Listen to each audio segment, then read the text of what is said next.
Continue with this discussion as we engage our guest who is right now on Zoom to talk to us about trying to do a kind of comparison between what is happening in Nigeria's minimum wage and what is obtainable in other parts of the country, particularly with the population of other countries and that of Nigeria.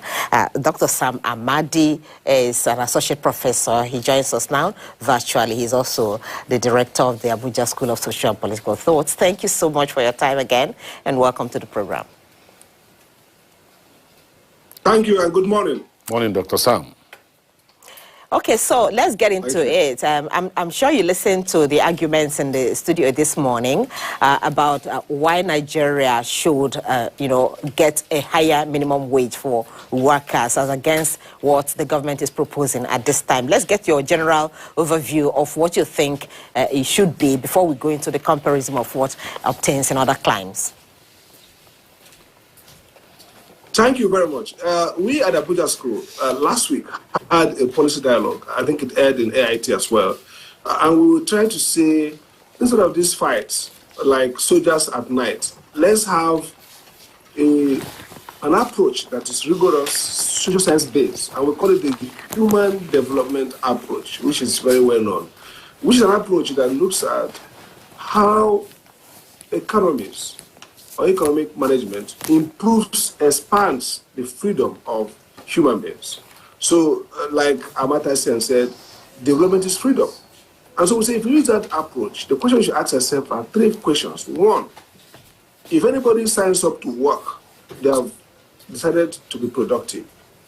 Then the question is, what kind of wage should we expect the lowest skilled person to be paid to respond to the realities of life?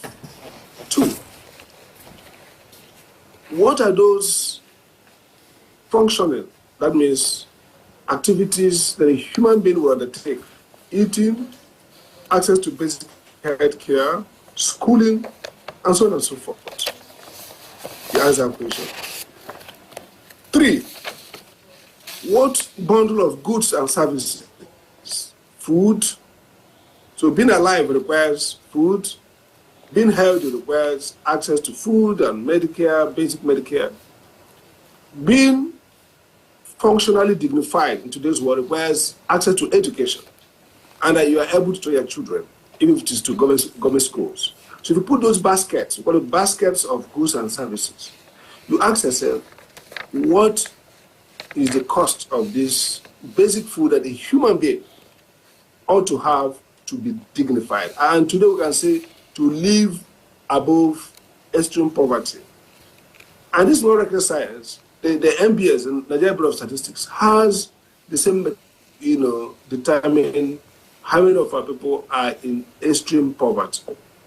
So we say if you use this approach, you discover that the minimum wage should, quote unquote, trend towards what NS is asking and not towards what government is offering. And the basic question to ask is, and by the way, this minimum wage is not a woof. This minimum wage is not a boom. It doesn't give you a capacity to go and travel abroad, buy keke. You can't even buy keke. So these are basics to get to work back, make your children not to starve, not well-fed, a different thing. In fact, my daughter told me a story that if you look at Nigeria today, you see that most of our kids are eating so much below nutritional value that if you see, we who are even middle class and compare with children of their colleagues, that, she probably declared to me that even though we would think we're living well, the caloric requirements, the things we need to eat, how we eat, our food, if you see typical breakfast of a Nigerian and a typical breakfast of somebody abroad. So there is relative poverty for all of us. But we're not asking the minimum wage worker, his family, his children, to have sumptuous dinner. That's not what this minimum wage is about. We are saying that for them to stay even slightly above starvation, what should be the minimum wage? So that's one approach. And we say, if you look at this approach, it has three multiple values. One, the essence of minimum wage, people forget, from 1972, when Nigeria signed up to the 1970 Convention 131 of the ILO, to our constitution that incorporates it as an obligation of government to give what they call living wage. The essence has always been threefold. One, justice. Give workers a right to partake in the fruit of their labor. And why is that important? Because the labor market is asymmetrical. Employers can't control that market. It's not a perfectly competitive market. So for the economics, this is not a market of saying demand and supply and price. It doesn't work because it's an imperfect market. Therefore, the employers have control over the workers and could give them any starvation wage. And so the public policy has been to bring a national minimum wage. That's why it's in the US, in Germany, elsewhere. Two, to guarantee people exit from poverty, so that certain level of wage must be mandatory for anybody who works. The lowest skilled, those who earn more, those who are more skilled, professionals can earn more, but this is where people should not drop. So the debate today in Nigeria is compounded because the federal government of Nigeria has access to return to resources that is unequitable. So today, if you look at analyze between the National Assembly and workers, analyze between several sectors, there's no logic why we continue to talk about 30,000, 40,000, 50,000. And the other point to make is that even if you don't add anything more, if you check the existing wage and do what we call cost of living adjustment, which is what all of us in Parasata, when I was NEC CEO, we do that for our staff. That means you adjust their earning according to inflation. If you do that alone for the last 4 years, since 2019, when this minimum wage started, Dr. Amadi, it gives you. Dr. Amadi, can you hear us? Okay. Now, what we're looking at now is a situation where there's a huge disparity between what government officials earn and what government is offering as a minimum wage for workers. For instance, you worked as special advisor to the Senate President, Ken Namani, in the past, and I'm sure you are very familiar with what the members of the National Assembly earn. And of course, probably the members of the state houses of assemblies as well across the country, not even to talk about chairmen of local governments. And the issue is this: you are an associate professor. You know how much a professor earns. How does that compare with the salary of a local government chairman, for instance? Not to even talk about that of a senator. And how do you think this disparity works for an economy like that of Nigeria? First, economic inequality is not good for economic growth. If you look at East Asian economies that grew, they have lower inequality compared to ours. Nigeria is one of the highest inequality country, and that's bad. Again, let's look at this way. First, we're absolutely correct. The divergence between the wage of an average worker and the earning of people in political office is much divergent. We're not even factoring, some of them have access to free fuel, some of them have access to security, some of them are living in houses paid for by government, some of them have access to several things. So in essence, they are getting jumbo pay. They are also getting the basic needs that those incomes serve free. I mean, in the US, for example, the president's meal, apart from state functions, are paid from salaries. Now, that's really a check. So that's why it's difficult for anybody to leave the presidency and become rich. Not possible at all. But a local government chairman, once you head that office, head House of Assembly, Parliament, you're already rich, even when you have no visible means of livelihood. And that's why none of these guys go back at all to any professional life afterwards, because there's basically no way they can get those windfall. So you are absolutely correct that first, this inequality, this structural inequality is harmful to the economy. You need capability of elite citizens to consume. And that's why in the US, after the depression, like the other colleagues have argued on the studio, the government, Roosevelt, what they did was to enact the Fair Labor Standard Act, which primary focus is to recreate, to enable minimum. That's the first minimum wage law in the US. And the logic wasn't to help people. The logic was to grow the economy by removing this imbalance. So what we are doing today, by staffing up with a lot of pay and the bottom with lower pay, is dangerous to the economy. You need to expand the economy by creating enough capacity to consume, and by so doing, trigger productivity. That's one. Two, the idea of an equitable country like Nigeria means that you're going to have people who are not patriotic enough, people who don't see connection between them and the state, because they see themselves always at the verge of being dropping out into poverty. The third factor is that what we have today in terms of, if you look at the countries you're showing now, countries in the world, Nigeria has the lowest minimum wage, even in West Africa. As at when we have this 30,000, if you convert in terms of dollar, Chad is better than us, Kenya is better than us, Senegal, I've done this comparison. If you look at Africa alone, we have the lowest minimum wage. And therefore, what that means is that and these countries again have better social protection. In Cameroon, for example, there are prenatal and postnatal free care support for food for women who are pregnant. There are levels of intervention by the state. The Nigerian state, under the push of the neoliberal economics during the SAP era up to today, have withdrawn from any form of social support. Forget this occasional talk about cash transfer. No, the terms of access to healthcare. Look at the multi-dimensional poverty report. Look at the MPI index. We are doing very badly. Okay, what does Prof. that mean? Simple. Yeah. Okay, Prof, Yeah. let's look at this issue, because Nigeria is an oil-producing country, really, which also prides itself as the giant of Africa. So from the analysis you're giving and from the figures we have as well, minimum wage of top oil-producing African countries, it would seem like, Ghana is next to Nigeria, but Nigeria is 30,000 naira as at now, except it changes after this negotiation. And then you have Egypt is 194,700 naira. That's put in naira. Ivory Coast is 188,250, and then you have Cameroon 105,106 from the figures we have. So my question would be, where does this place the giant of Africa, on the continent as an oil-producing nation, where people should actually, be glad that we have a God-given natural resource that can give us even foreign earnings?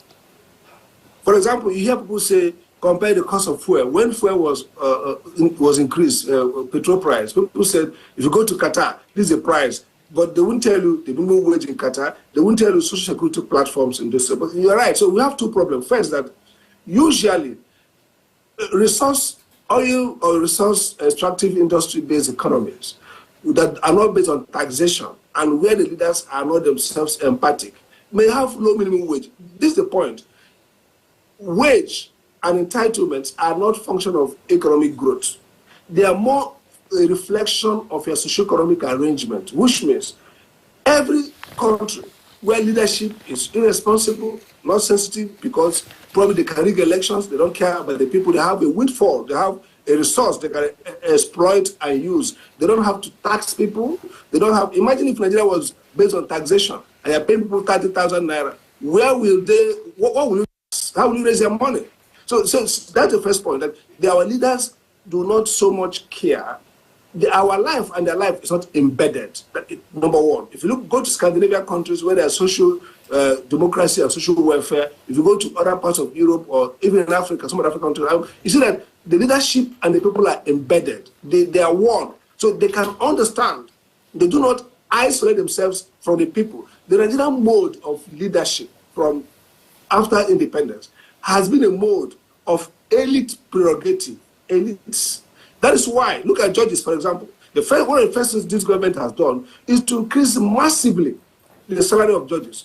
Of course, I'm a lawyer, and we know that judges are not, we say, oh, they're not paid very well. But they're paid better than you pay these other workers. Look at how government responds to all these issues. They increase areas of where elites, people who are politically useful, who part of themselves reside. For example, if the airlines were not shut, if we don't have the national grid shut down and only roads, taxis were out of the way, I'm telling you, the government will not rush the meeting last night. Why? Because they don't really respond to what concerns the poor people. They don't. This is an evidence of insensitivity, of irresponsibility of the ruling. Because if you're responsible, the metric for assessing economic growth, like Amata and others have argued, will be how are these poor people coping? How are these lower placed workers coping? They are Nigerians. The essence of, and our constitution says so in chapter 2, that you should be thinking around decent housing, shelter, living wage for these lowest of all workers. But we don't think about it because they are dispensable. Is our population a problem? Is the population of the country a problem? Is it also part of why, the government is not meeting up with what is called living wage, if you consider the number of people, who are in the country? Okay, let's take India, far more than us, and compare the living wage, compare the social welfare. Let's take Brazil, China. China in 1978 started the reform, and China will reform with greater economic equality. Now, see what has happened. If you look at China from 1978 to around 2002, 2005, and China from then to today, economists are showing that China is becoming more unequal now, even with more GDP growth. Why? It's about social institutions you put in. It's about the character of governance. It's about the development ideology. The Nigerian governance has been hijacked by a set of neoliberal economists who are looking at financialization. They're looking at GDP growth in the sense, not in sense of production, in rural development, not in the sense of economy that works for people, but economy that registers in the balance sheet of these elites who are in business and their colleagues are in government. Look at all the services. Yesterday, somebody asked me, should we have subsidy? I said, you cannot have a transition to energy source without subsidy. Look at the UK, Germany, Europe. Subsidy does not mean that you give people free money. It means that you are financing expansion of production and financing access to that consumption. And so you are spending how many trillion to do a road to nowhere today, that so-called coastal road. Is it as important? Look at the level of poverty. Look at the food inflation reported by the NBS. The latest survey on poverty will show massive, greater growth of people, maybe about, the World Bank is predicting about maybe about 10 to 15 million people will drop into poverty in Nigeria, excess poverty. In fact, in Nigerian poverty clock, people are not exiting. Many of us are now under poverty classification. Now, Dr. Amadi, let me interrupt because we really have... So it's not about population as such. It's about how the government is shared, the resources are shared and used to grow the economy. We have very little time now. So let's take a look at the salary, the minimum wage in Nigeria at this point. How does it compare with the wages of members of the National Assembly, for instance? I want us to zero in on members of the National Assembly. They are the representatives of the people. Okay. The data, many data has been bandied about, but let me tell you, it does not compare at all. The National Assembly have disputed those, but no resemblance to minimum wage. Look, it has no resemblance not to minimum wage, to even the top level wages of those in the academia, in the public service. Let's even leave minimum wage. The senators are not on minimum wage. Compare them. Compare the senators and senators to directors of ministry. And that's why I have corruption. Let me tell you the truth. The senator should never earn more than a director. The director is the highest level of public service. In fact, as a matter of fact, these offices shouldn't be high earning. If you look at the US or elsewhere, look at comparatives, they don't earn that much. Look at the Nigerian senator's salary as you're showing on your screen there. Then compare that with the top director. Forget corruption. That is, there's no Nigerian director anywhere who should own more than one house because the salaries cannot finance it. As a matter of fact, you can say that any director who has more than 2 houses is corrupt, should be jailed. Apart from corruption, you can't have that kind of money. So there are no comparison. And what that tells you is that 2 things, like I said before, the concept of government is a concept of self-enrichment and prerogative. That's why the struggle to enter into political office in Nigeria is a struggle. It's an existentialist struggle. Now, a struggle of death and life. Dr. Amadi, let me come in there. Just hold on. Let me come in there. This last point you just made, does it go back to Nigeria's very foundation? Because it will seem that the way the government is run today, it's run like one that is meant to just milk the people, take the resources, enrich government. It looks more like a colonial arrangement. That's what it is. Are you saying that the Nigerian state is still running on the colonial template that was established by the Royal Niger Company way back in the late 1800s? You have hit the nail on the head. And it's what we call the legacy of late colonization. Now, there's a massive book by Mamdani Mahmood who talks about citizen and state. In Nigeria, under the colonial rule, the state exists for the so-called British citizens. And that's why you see the GRAs. Today, that structure of state governance remains. What we have changed is just personnel. And it's good that we went back to our old national anthem to continue to symbolize our colonial roots. And look at the Nigerian police. The DNA of policing in Nigeria and in West Africa then was to control the restive natives. And the police continues. The first work I did when I came back from the US from Harvard was police reform. And I argued, you need to do a DNA change. If you don't change the DNA tells you the reason why do we have police. We have it to stop these natives. Now, these disgruntled citizens, these poor people. And I've argued, it is not an attack on the integrity of a few police officers who are great guys. But the institution was designed for regime protection, to protect people in government, not to protect the people. DSS, police, military, their job in the colonial context and post-colonial context is to protect power, not people.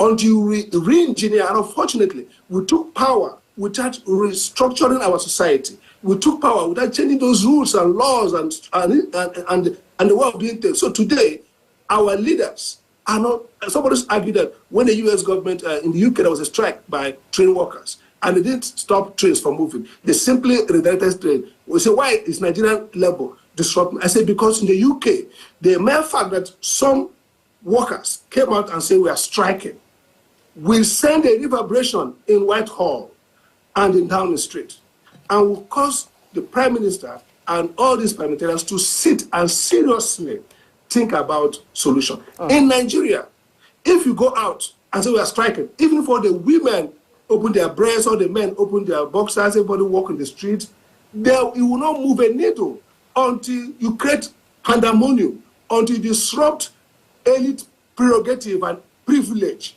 Then they will rush you at night for a meeting. If Labour took a megaphone, ran the whole country with arguments about why the minimum wage needs to significantly increase, nothing will happen.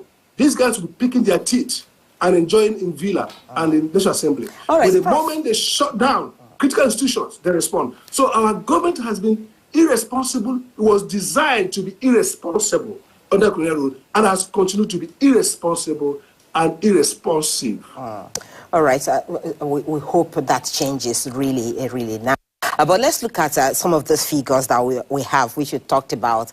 A Nigerian senator, for instance, earns $310,000, that's per annum, while a Nigerian worker earns $250 per annum. That's the minimum wage now. Yes, that's the minimum wage, and is showing 0.08% when it comes to a comparison of what a Nigerian worker earns as minimum wage and what a Nigerian senator earns. Even though you said earlier that some of these figures that are being bandied about have been disputed or rather denied by the senators. But they are close to the reality. You can work with them. They have not shown us a different figure. They don't say it's not true, but that's true. No, so but the worry for many Nigerians is, why is he even shrouded in secrecy as to how much a senator earns and all of that, allowances that are accrued to the office? Is it, and the public officers, and they supposed to be in the public domain about how your representative or what your representative earns as against what you earn as, a constituent member in his constituency?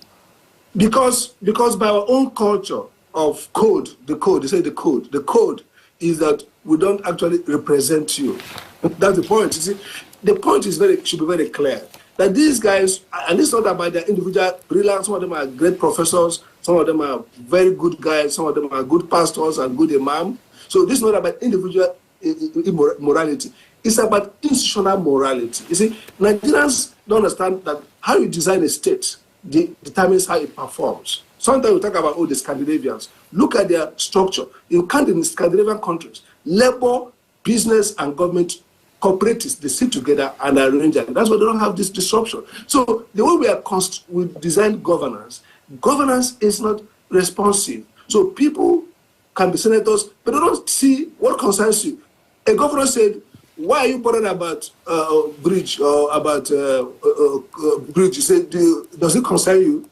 Does flyover concern you? I mean, that would become symbolic of, it tells a story around what's their business, knowing what to earn. Even though we are being paid by, so this should have been published on the website of the National Assembly. No conjecture. You go there, you click. But I can tell you something.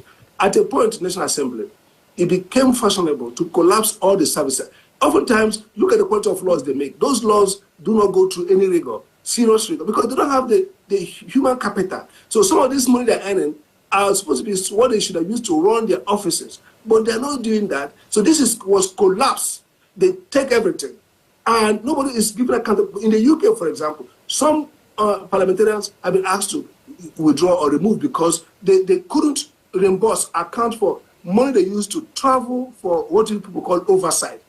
In those countries, all those are receipted. You post it to the auditing office of the National Assembly of the Parliament, and they post it on the website. And so people can now say, oh, this guy spent a night at Harrods or spent a night at Ritz-Carlton and blew $5,000 on public tax money because he went to have a meeting. That's you guys' conversation. Why is that? Democracy is not just about electing people.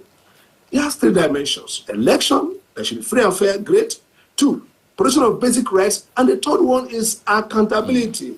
The leading scholar says it's a process by which the people control their elected ones. So if we don't have information, which is basic to that accountability, if you don't know what they earn, what they use the money for, we talked about billions being padded on the budget. We talked about street lights being budgeted for billions. And the question is, how come? We should have clarity as to what was the cost, who brought it, who supplied it. Until you begin to run government on the basis of this accountability, we are not going anywhere. So that's why they don't show you. They don't see themselves as truly representatives. Dr. Amadi, I'm looking at some figures now, and I'm sure it will be on the screen in a few seconds. Looking at the National Assembly budgets and that of the monthly minimum wage of the Nigerian worker between 1999 and 2024. In 25 years, the National Assembly budget has grown from 2.2 billion naira to 344.9 billion naira. And you can see the figures of each of the years in between.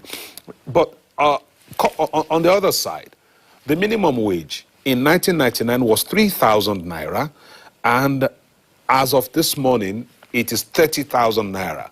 Now, when you look at the disparity between the budget for the National Assembly and what the minimum wage is, what story does that tell you? Well, first, the minimum wage seems to be going on arithmetical progression and this one on geometrical progression. But it tells three stories. First, look at that budget. You discover that it shouldn't have grown that way because the art of lawmaking does not increase that much. So if it has to increase that much, there could be two explanations or explainers. One, the changes in value of naira vis-a-vis inflation. Okay, so we can say that inflation eats up. Okay. 2, the fact that they keep expanding their earnings and privileges or what they think they do. But look at minimum wage. Minimum wage is not expanding in response to inflation. So, by the way, the first minimum wage was 1981, Shagari, and it was 1,500 naira. So you can see, it came to 1990, it came to 3,000, double. 1970, 2,000, 7,000. Again, in 1981, when we had 1,500 naira, the exchange rate was 0.65 to naira, dollar, naira to dollar. Then it amounted to $2,419. So a Nigerian minimum wage earner, look at the deterioration. In 1999, in 1981, under Shehu Shagari, could command the same resource that an American commands with $2,419. Today, at 30, it's about 26 or thereabout. So look at how each of these devaluation, each of these drop in terms of purchasing power parity speaks to deterioration in livelihood.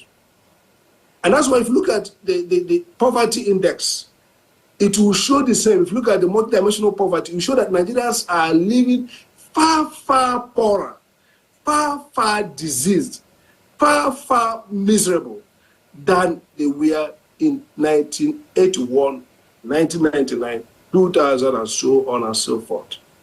Another I think should be a kind of a disciplinary effect on leadership. Look at the way Edo did. Maybe not the best, not the highest possible. It just didn't argue. And that's why I'm always a supporter of Obaseki.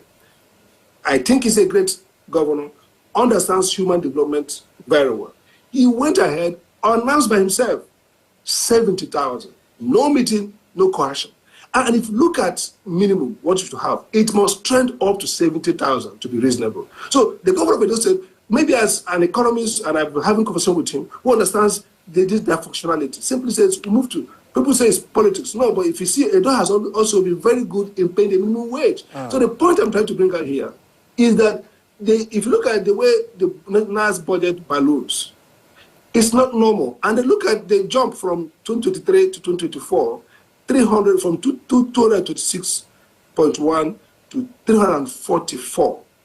If you open it up, you see some projects that clearly are white elephant. I mean, things, maybe car parks. Mr. P2B has shown that the cost for car park in NAS alone is far more than what you have across all universities in Nigeria. Compare this, for example, with how much government is budgeting for healthcare, how much for research. I did some research across Nigerian National Center Archives, the library, National Library. They don't have anything. So a nation, and we know that the new growth theory teaches that you have to be a learning society to grow. You're not going to grow by these budgets that go to privilege, that go to build structures for national assembly. That's not the growth dimension. All right, growth comes from being a learning society. You have to invest in human health, in education, and in research and technology and innovation. So this is a story around elite capture of the state. And that's the point. It's not about the badness or goodness of any senator. There's an elite capture. We need to reconceive the concept of state. Government should run lean. There's no reason why, look, a legislator should drive his car, one car, go to work and come back. That's his job. In fact, the more he is like the people, the better his representation. That's the end of the book. Yes, indeed. All right, Prof, let me ask you really pointedly, what do you consider as a living minimum wage, given the economic realities in the country at the moment? Because talks will continue, from all the, issues that they are talking about, and talks will continue in the next 1 week. But let me remind our viewers that Kakaki Socials will be coming up very shortly as we continue try to wrap up this conversation. Okay, so back to you, Prof. Yes, what do you consider a living minimum wage as negotiations continue between labor and government? Government has said it will go above 60,000 naira, but we don't exactly know what they will be rooting for. Some people said government cannot pay beyond 80,000 naira as minimum wage. Do you agree with that?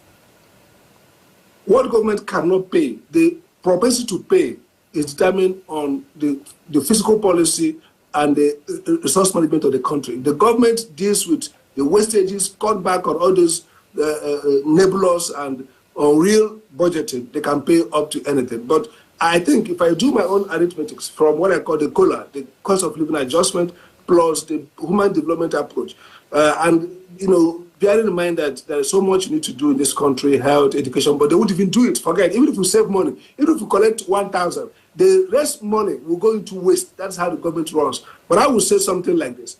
You should project between minimum 70,000 to 100,000. That amount will not really give the minimum wage worker so much relief, but it will keep them above starvation and perhaps help you not to run into much fiscal crisis, helps to not to create inflationary pressure. Inflationary pressure is already there with or without this. But again, I think it can't be anything. It shouldn't be anything less than 100,000 to be reasonable. I mean, if some people are projecting 100 to 150, but because we are facing very heavy fiscal headwinds, because the fundamentals are not all right now, largely caused by government senseless forex policy and senseless floating oil subsidy removal in the way they did. These things have compounded the fiscal crisis we have today. In that context, I think the minimum wage should trend between the upper side of 80 to maybe 150. But 100,000 or 80, from 80 to 100,000 could be an acceptable. Not really, if you compare again with other countries, it still doesn't look like we are at the top echelon of even the African continent, talking about global. And it does not also capture enough the fact that we don't have any mitigating program. People are right from an economic perspective. Minimum wage will not cure poverty as such. But the problem is that since you don't have social support system, you don't have access to free education that's functional and quality. Today, all the people in my village, when they ask me for money for school fees, they are going to private school. Why? Because the public school has collapsed, that even the poor themselves feel ashamed of going to public school. So if you have that kind of situation, even if a minimum wage gets 200,000, you're going to see the poor spiral back into poverty because the government is not investing in social institutions and economic institutions that enable growth and that provide well-being. So in that context, the minimum wage could be 100, but still will not really be provide much succor. But at least it will help the minimum wage worker purchase some of these non-available public services in the private market. That's the trick about minimum wage. It doesn't make us all well, but it enables these weak people to also survive by purchasing public services that ought to be public: electricity, water, everything. Now they purchase it from the private market. So if you don't give them good minimum wage, you give them double punishment. There are no public services. At the same time, they cannot buy even the most basic from the private market. That's the tragedy. All right, Dr. Amadi, we must thank you very much for your analysis, succinct analysis, as usual. Thank you so much for your time this morning, for joining us on Kakaki, the African Voice, to look at the disparity between the earnings of the common worker and, of course, government officials in Nigeria. All right. Do have a great day. Dr. Amadi is the director of Abuja School of Social and Political Thought and associate professor of law. Okay, we'll take a moment to take you to Kakaki Social. And this is where you get to hear views and comments of Nigerians on the social media space about all of these trending issues.